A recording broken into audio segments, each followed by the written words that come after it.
생생하게 상생하며 YTN 라디오 생생경제. 안녕하세요. YTN 라디오 생생경제 김혜민입니다. 로또 당첨번호를 예측해주는 사이트가 있습니다. 사업자가 임의로 조합한 번호를 로또 당첨이 예측된다며 소비자에게 유료로 제공하는 건데요. 회원의 기간과 등급에 따라 예상 번호를 제공하고 등급에 따라 가입비는 10만 원 미만부터 100만 원 이상까지 다양합니다. 이 서비스와 관련한 소비자 피해가 늘고 있다고 해요. 당첨 예측 번호가 계속해서 당첨되지 않아 계약을 해지하고 대금 환급을 요구했지만 사업자가 거절하는 이 계약 해지와 관련된 겁니다. 번개 맞을 확률보다 낮다는 로또인데 당첨 번호를 알려준다는 게 가능합니까? 생각해보세요. 우리가 이렇게 코로나19 확진자 수를 낮추기까지 얼마나 고생했어요. 공짜로 얻은 결과가 아니잖아요. 세상에 공짜는 없습니다. 2020년 4월 20일 YTN 라디오 생생경제 지금 시작합니다.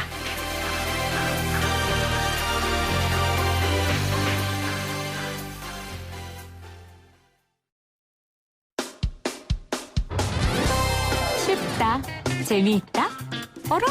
무슨 말인지 이해가 간다. YTN 라디오 생생경제. 오늘 가장 뜨거운 경제 뉴스를 제일 생생하게 전해드리는 시간입니다. 사상 최대 펀드 부실 운용 사건으로 불리는 라임자산 운용 사태. 라임자산 운용이 사모펀드를 팔았고 많은 사람의 투자를 받았습니다. 그러나 지난해 7월 라임자산 운용의 펀드 수익률 돌려막기 의혹이 제기된 후로 총 2차례 환매가 중단된 상황입니다. 생생경제에서도 꾸준히 이 라임 사태에 대해 다루고 있는데요. 새로운 이야기들이 요 며칠 나와서요. 김경률 회계사와 함께 짚어볼게요. 어서 오세요. 예, 반갑습니다. 자, 라임 사태에 대해 앞서 제가 짧게 정리를 해드렸어요. 근데 라임 자산 운용이 15년 말부터 영업을 시작했다면서요. 네. 그 단기 내에 정말 헤지펀드 업계 1위로 급성장한 자산 운용사인데 1조 600억 대의 펀드 환매 중단 사태가 일어난 이유를 도대체 회계사님은 어떻게 보세요? 사실은 이제 예견된 사고였고요. 사실 네. 언론, 금융기관뿐만 아니라 언론에서도 어느 정도는 예견되고 있었습니다. 네. 간단히 말씀드리면 지금 6조 원대로 이제 수산되고 있는데요. 투자 규모가. 6조 원대. 네, 그렇습니다. 이 6조 원, 말 그대로 6조 원이 투자가 되면 피투자회사에서 유형자산, 무형자산 투자들을 해야 되는데 그러질 않고 계속 이 돈이 돌고 돌아다니면서 지금 이제 계속 밝혀지고 있습니다만 횡령된다라든가 돈을 손쉽게 말해서 이제 계속 빼먹어 가고 있는 그런 상황입니다. 그러니까, 네. 언론에서는 1조 600억 원대라고 했죠. 1조 6천억 원대라고 했잖아요. 네. 근데 회계사님이 파악하시기에는 6조 원대로 추정된다. 저는 이 돈들 모두 다 사실상 회수 가능성이 없다. 회수 가능성이 없다. 1조 6천억 원으로 추산되는 이제 이유, 실사 보고서를 제가 봤는데요. 이제 그 이유입니다. 지금 이제 주로 투자한 게 전환사채인데 만약에 어떤 투자한 회사의 주가가 2만 원에서 20원이 됐다 하더라도 채권으로서의 청구권은 남아 있어서 회사의 재무 상태에 비추어 이 채권은 200억 채권은 20억 채권은 회수할 수 있다는 건데 네. 실상 이 돈들이 앞서 말씀드렸다시피 거의 다 빼먹어진 상태라 횡령되어지고 갖가지 이유로 횡령, 배임 그리고 이제 주식가치 평가 보고서를 조작한다든가 이와 같은 식으로 이제 빼돌려진 상황이라 네. 회수 가능성은 거의 없다. 이제 떠오르는 한 가지 사례로 캄보디아 해외에 이제 투자한 것에 대해서도 해외에 나가서 이제 실사를 해보게 되면 지번도 확정되지 않았고 심지어는 지번도 확정된 토지의 소유권이 아니라 임차권을 단기간 임차권 보유한다더라든가 이렇게 투자의 실상이 우리가 일반적으로 생각하는 것과 전혀 달라서 네. 제 개인적으로 봤을 땐 회수 가능성은 상당히 무망하다. 네. 이렇게 보는 게 현실적일 것 같습니다. 회수 가능성도 없고 언론에서 말한 1조 6천억 원대가 아닌 6조 규모 정도로 훨씬 더 규모가 크다. 그렇습니다. 라고 말씀하신 거예요. 예. 잠깐 이제 오해가 있을 수 있는데 지금 이제 그 언론에 회자되는 건 5조 7천억 규모 이 정도 되고요. 금감원 측을 저도 이제 한번 만났습니다. 네. 이제 공적인 자리에서 한번 만났는데 이 5조 7천억이라고 하는 건 자펀드, 모펀드 중복 계상되기 때문에 그런 것이고 실상은 네. 약간 3조에 약간 못 미치는 금액이다. 이런 주장은 하더라고요. 네. 그렇다 하더라도 3조 원 규모로 하더라도 그게 이제 회수되는 데는 상당히 이제 난관에 봉착하지 않을까. 네. 예견된 일이었다. 회계사님께서 또 얘기해 주셨고, 회계사님은 형사가 아니니까 추론이 아닌 그 자료를 보고 그렇습니다. 객관적인 증거를 갖고 이야기해 주시는 거기 때문에 저희가 예, 또 오늘 그렇습니다. 모셨습니다. 예. 지금 라임 관련해서 새로운 이야기가 두 가지 정도 나온 것 같아요. 먼저 라임 펀드를 판매한 은행과 증권사들이 배드뱅크 설립을 한다. 예. 그리고 또 하나는 뇌물수수 혐의를 받고 있는 청와대 행정관이 구속됐다. 두 가지인데 네. 먼저 배드뱅크가 뭡니까? 이제 배드뱅크라고 하는 것은 이제 금융업계에서 구조조정의 한 수단일 텐데요. 부실 자산들을 이제 배드뱅크로 모아서 그쪽에서 소유 및 운영을 하는 그런 구조라고 할 수 있고요. 방송에서 적합한 용어일지 모르겠습니다만 그 과거 녹취록에서 장영준 PD가 무슨 말을 한 적이 있냐면 이제 업계의 용어인데 쓰레기 처리반이란 말을 했어요. 아. 이게 이제 그거죠. 예. 배드뱅크가 소위 이제 쓰레기 처리반이다. 그렇죠. 그러니까 이제 예. 그 이야기는 도저히 해결이 안 될 것 같으니까 그렇습니다. 해결할 수 있는 해결반을 만들었던 얘기군요. 그렇습니다. 뭐 더 이상 이 채권들을 이 뭐 투자 금액들을 가지고 있어봐야 쥐고 있어봐야 뭐 아무런 회수 가능성도 없고 점점 악화될 일만 남은 거니까 금융감독원과 판매사들이 나서서 그 소유권마저 이제 이관시켜서 앞으로 운영 관리하겠다는 거죠. 결코 이제 긍정적인 지표는 아닙니다. 그러니까 그냥 두면 정말 1원도 못 건질 것 같으니까 그나마라도 어떻게라도 좀 해결을 하기 위해서 만들어 보겠다는 건데 그럼 이걸 어떻게 운용하겠다는 거예요? 이 운영마저도 소유와 운영마저도 금감원과 이제 판매사가 가지고 오겠다는 네. 건데요. 사실은 별 기대할 게 없는 게 이게 뭐 앞으로 공적 자금을 투입하겠다는가 그런 건 아니거든요. 지금 이제 자본금으로 50억 이야기가 나오고 있는데 일종의 이제 뭐 운영을 위한 시드머니 성격이지 네. 이게 이제 피해자들을 보상하기 위한 것도 아니고요. 예. 피해자들 보상을 위해 만든 것도 아니에요? 그렇죠. 예. 뭐 이 금융 상품들을 이쪽으로 배드뱅크로 이전한 다음에 이것들을 이제 관리하는 것. 사실 지금 여러 가지 뭐 좋은 소식이라고는 제가 하나도 드릴 게 없어서 참 청취자분들에게 죄송하기조차 한데 이게 지금 상장사에도 드러났고 그나마 저희가 실사 보고서로 알게 된 지극히 일부만 지금 공개되어지고 있는데 이 투자 기간이 약 5년, 4년 이렇게 장기간입니다. 그래서 이걸 지금 유동화한다는 건 불가능하고요. 라임이 한 일주일 전쯤에 5월 말 정도부터 해서 곧 판매 조치를 취하겠다고 하는데 뭐 단언컨대 그건 거짓말이죠. 유동할 수 있는 여건이 지금 전혀 안 됩니다. 그러니까 제가 이해한 바로는 그럼 이런 건 것 같아요. 라임이 지금까지 운용하고 있던 그냥 펀드들 그런 것들을 도저히 라임이 할 수 없고 믿을 수 없으니 배드뱅크라는 거를 만들어서 우리라도 운용해 보겠다 하지만 회계사님 말씀으로는 절대 이득도 볼 수 없고 그리고 피해자들 보상도 할 수 없다. 그렇습니다. 그래서 굉장히 안 좋은 사인이다. 지금 이제 언론 보도 중에 나오고 있는데 운영 수수료가 이제 들어오고 한다는데 지금 제가 알기로는 그 라임 펀드 가입자분들에게 운용 수수료는 못 걷어들이고 있는 것으로 압니다. 무슨 말씀이냐면 지금 이제 이미 회수조차 불가능한 상황에서 뭐 매년 정기적으로 이제 걷어들여야 하는 운용 수수료를 이제 투자자분들한테 말도 못 꺼내는 거죠, 분위기가. 그래서 지금 못 운용하기 때문에 그 50억이 그런 성격인 거죠. 앞으로 이제 거기에 근무하시는 분들도 있고 하실 텐데 뭐 그런 분들의 인건비라든가 여러 가지 수수료들을 보전하기 위한 금액이지 이 50억 가지고 뭐 그렇지 않습니까? 지금 투자 규모가 3조 원인데 50억을 속된 말로 누구 코에 붙이겠습니까? 수수료를 보전하기 위해서라고요? 이 얘기 들으면 조금 저는 열이 받는 게 지금 이걸 만들겠다고 한 판매처들, 우리은행 이런 곳들이요. 이런 곳들도 사실 책임이 있잖아요. 그렇죠. 그런데 지금 이런 사람들이 자기 수수료 보전하기 위해 만들었다는 얘기예요? 근데 어떻게 보면 자기들이 받아야 할 수수료를 안 받고 출자해서 그거로 이제 충당하겠다는 거죠. 지금 제가 알기로 뭐 라인뿐만 아니라 이렇게 판매사들도 사실상 그 운용 수수료를 못 걷어들이는 것으로 압니다. 그런 것들을 이제 보전하기 위해서 인건비라든가 이런 걸 보전하기 위해서 그런 목적이지 않을까 이렇게 추측됩니다. 아니 그러면 금감원에서 라인펀드 판매자들 책임 있다고 분명히 이야기했었잖아요. 그렇죠. 그럼 이부 사람들 처벌받거나 이런 게 전혀 없어요? 사실은 불안전 판매의 여지가 많고 자꾸 이제 금융감독원에서는 이제 사모펀드의 속성으로부터 비롯된 것이지 이게 어떤 구조적인 문제, 법률 책임 물을 수 없다라고 하는데 제 개인적인 시각으로는 그건 아닌 것 같고요. 분명히 이제 불안전 판매 의 여지도 있고 뭐 일부 피해자분들은 녹음한 이제 판매 기록도 어떤 지수를 했는지도 가지고 있는 상황에서는 이런 판매사에 대한 처벌도 불가피할 것으로 보입니다. 불가피하다. 그런데 금융당국이 이런 은행과 증권사들과 함께 배드뱅크를 만든 이유는 그럼 뭐예요? 제 생각엔 이렇습니다. 개인적인 생각으론 이건 진작에 취했어야 할 최소한의 조치이다. 이것부터는 했어야 된다. 이게 이제 최선의 조치이고 이것으로부터 문제를 풀어나갈 실마리라는 의미가 아니고 최소한 과거 작년 말 정도에는 어느 정도 라인펀드의 실상이 드러난 상황에서는 이와 같은 배드뱅크 설립을 좀 가시화시켜서 빨리 그러니까 펀드에 대해서 자산 동결화를 시키고 시급하게 조치를 취했어야 되는데 잘 아시겠지만 그 조치가 이루어지지 않으니까 네.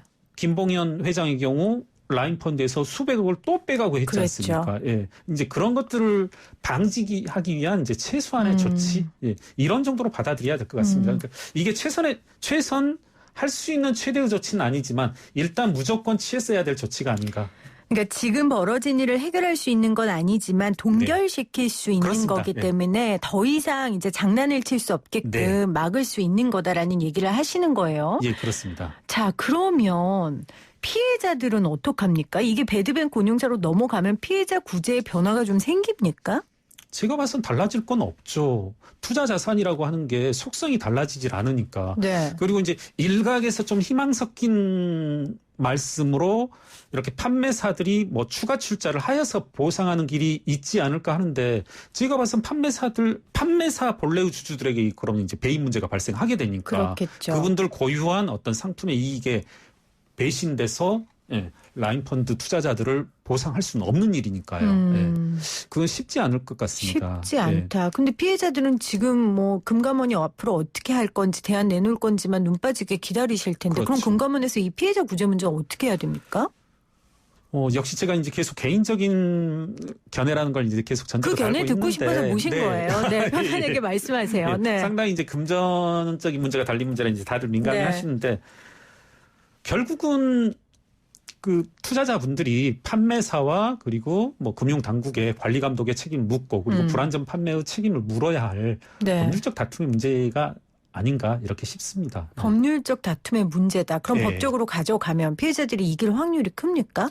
지금 피해자분들의 이제 일방적인 진술이고 가져온 이제 근거로 보건데 쉽게 불안전 판매라는 혐의를 벗어나기 쉽지 않다. 예, 판매사들이. 네.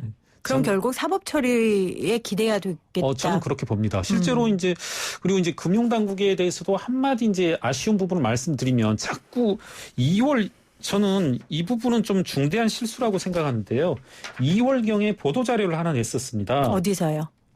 금융감독원에서요. 네네, 금감원에서요. 뭐라고 했냐면 저는 이제 한번 그대로 읽어보겠습니다. 보도 내용 중에 일부입니다. 사모펀드 특성을 감안하여 감독당국의 직접적인 개입보다 시장 이해관계인 간 자율적인 처리를 유도한다고 했거든요. 시장 이해관계들의 자율적인 네. 처리를 유도한다. 이게 지금 2020년 2월이고 그때 당시에는 이미 펀드의 어떤 대단히 범죄적인 수법들, 무자본 M&A라든가 그다음에 횡령 배임 혐의들이 구체적으로 드러난 상황이거든요. 이 상황에서조차 이렇게 말한다는 것은 참 어떻게 보면 속 편하다. 예. 피해자들 입장에서 들으면 속이 터지겠네요. 그렇죠. 예. 네. 지금 그 와중에 지금 라임 사태와 관련돼서 전 청와대 행정관이 구속됐단 말이에요. 네. 그러니까 아까 전에 금감원에서 뭐 시장 이해관계에 맡겨야 한다 이런 얘기 했는데 이 말을 국민들이 더 믿을 수 없는 이유가 예. 지금 이 청와대 행정관이 좀 윗선의 이야기들을 관련자에게 이해 당사자에게 줬다는 거잖아요. 그렇죠. 좀 자세히 말씀 좀 예. 해주세요. 그러니까 지금 이제 구체적인 혐의는 그것으로 알고 있습니다. 금감원 재직 당시에 이 담당 업무를 담당하시는 이제 직원에게 네. 과징금을 줄여줄 수 있느냐, 라인펀드에게 부과된 과징금을 줄여줄 수 있느냐, 그리고 기밀 누설죄가 있는데요. 2019년 4월에 이건 아직 밝혀진 바가 없습니다. 네. 금감원이 공개를 하고 있지 않기 때문에 2019년 4월에 금융감독원 차원에서 실사 계획 내지는 실사가 어느 정도 보고가 되어졌는데 그 보고서를 이제 라임 측에 전달한 혐의 이 두 가지 혐의로 알고 있습니다. 아직 지금 후자 쪽은 확인되지 않은 거지만 의혹이 지금 있다는 거죠. 언론에는 이제 보도되고 있습니다. 언론에는 보도되고 있고요. 금감원의 입장은 아직 표명된 게 없고요. 그렇습니다. 확인하지 않고 있고요. 그러니까 이 얘기는 불안전 판매보다 저는 더 심각하다는 그렇습니다. 거죠. 그러니까 네. 정부에서 알고 있었는데 그거에 대해서 알고 있다는 사실을 그 네. 당사자들에게 관련 당사자들에게 청와대 직원이 넘겨줬다. 그렇습니다. 지금 그 이야기입니다. 네.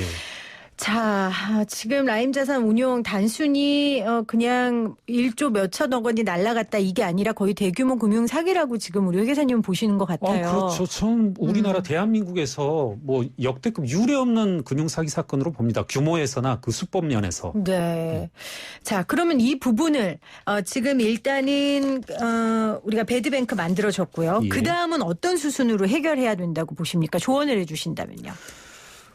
전 금감원에게 이런 말씀을 드리고 싶어요. 그러니까 이제 제가 페이스북에도 한 차례 썼었는데 6조 원 이건 유괴 사건이다. 6조 원 유괴 사건이다. 범인에 의해서 6조 원이 이제 뭔가 사라진 사건인데 빨리 이건 공개 수사로 전환해야 된다. 무슨 말씀이냐면 지금 금융감독원 6조 원이 어디에 투자되어졌는지 전혀 밝히지 않고 있습니다. 네. 심지어는 국회에서 이니셜로라도 밝혀주겠다라고 약속했으면서도 현장에 나가보니까 그거조차도 제시를 하지 않고 있어요. 왜 안 한다고 생각하세요? 그분도 말씀은 그겁니다.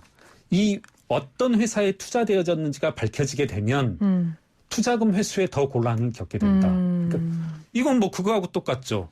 유괴범의 요구에 따르지 않으면 우리 안전이 보장될 수 아이의 있다. 안전이 보장될 수 없다. 이런 말씀인데요. 지금 빨리 뭐 공개적으로 어디에 투자되어져 있는지 그 금액들이 어디에 어떤 형태로 투자되어졌는지 밝혀야 한다.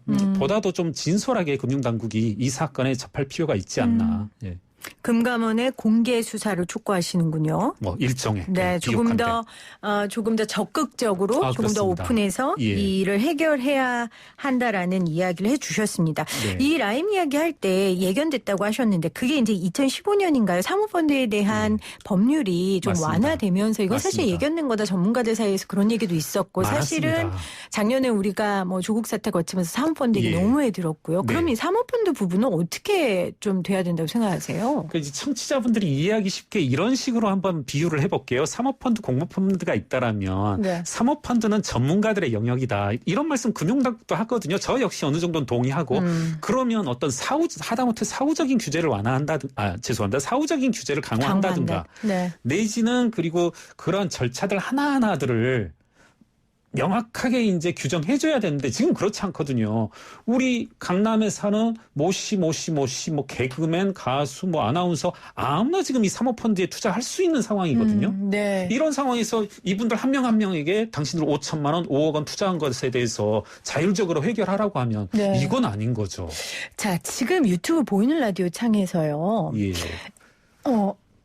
삼성 같은 경우는 오너가 한 사람뿐이니까 회계사님 분석이 좀 맞을 수 있지만 네. 오너가 순식간에 변하는 사모펀드랑 주가 조작 투자에서는 통하지 않을 수 있다. 이런 지적을 해주셨거든요. 제가 이거 어떤 말씀인지 정확히 이해는 안 가는데. 네, 저도 어떤 말씀인지 모르겠는데요. 그러니까 저는 그런 질문을 하시니까 어떤 말씀 한번 드리고 싶냐면 적절한 비유이고 발언일지 모르겠습니다만 참 이 그 라임 사모펀드 과거 조국펀드 사건을 접하면서 참 재벌들에게 미안하다.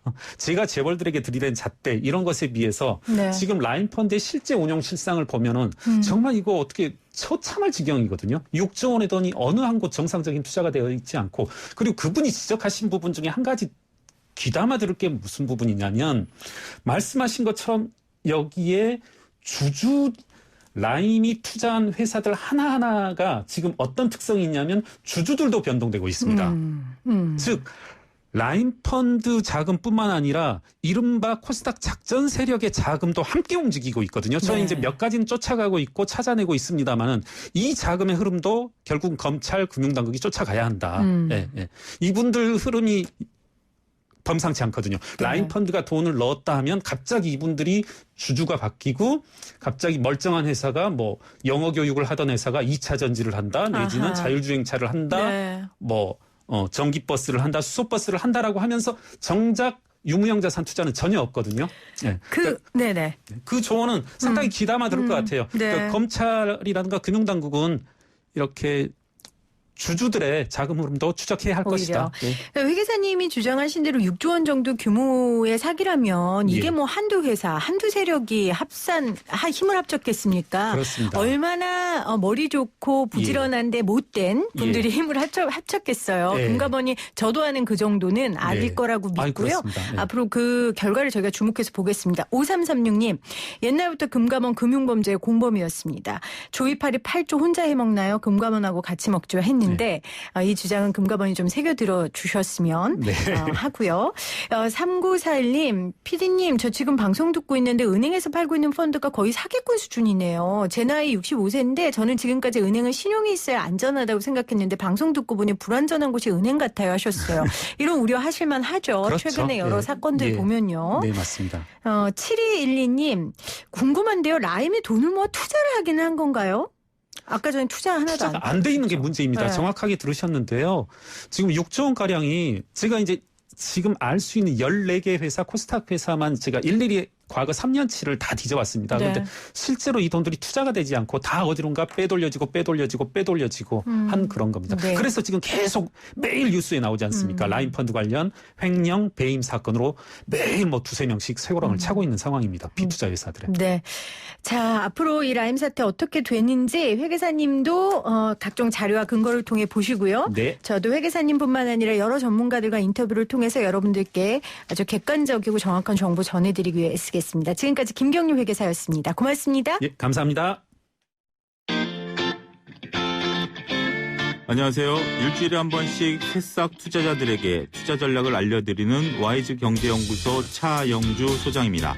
제가 방송에서 종목을 소개해 줄 수는 없지만 생생경제 선물은 소개해 드릴 수 있습니다. 건강한 먹거리 김수경 박사의 하루 한 끼 완전생식, 100% 국내산 농산물로 만든 대복김치, 커플 주얼리 쇼핑몰 지스톤의 주얼리 상품권, 독서와 무제한 친해지리, 국내 최대 월정액 독서의 밀리의 서재에서 전자책을 자유롭게 읽을 수 있는 3개월 구독권, 지친 피부를 위한 하루 한 팩, 주식회사 테미스의 일명 김명숙 아나운서팩 테미스 선텔라 마스크팩 31분을, 20년 전통 대한민국 대표 만두 한만두에서 온가족 행복한 만두 선물 세트를 드리고요. 작지만 예쁘고 강력한 친환경 공기청정 전문기업 에어텍에서 겨울왕국 공기청정기를 드립니다. 대한스포츠 물리치료학회에서 공식 추천하고 특허받은 척추케어 폼룰러 코어 다이어트 딥 롤러를, 글라글라에서 라돈 없는 그린스텝 층간소음 방지 매트 1평 패키지를 드립니다. 일주일에 한 번 투자 전략 알려드리는 것만으로 부족하실 거예요. 그래서 제가 쓴 책 직장인의 은퇴 없는 실전 주식 투자도 드리겠습니다. 샵 0945로 문자 참여해주세요.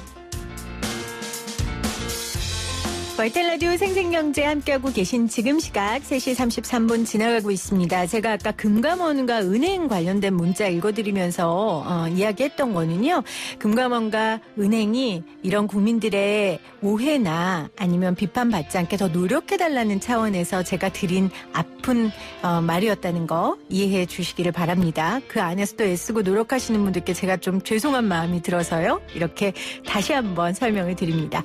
지금부터 제가 내는 퀴즈 잘 들으시고요. 샵 0945 우물정 0945로 문자 보내주세요. 오늘의 생생 퀴즈입니다. 라임펀드를 판매했던 은행과 증권사들이 이것을 설립합니다. 이렇게 설립된 이것은 라임자산운용의 부실자산을 이관받아 자금 회수에 집중하는데요. 방금 김경률 회계사가 이것 설립은 피해자 구제를 위한 게 아니라 최소한의 조치다라는 이야기를 했습니다.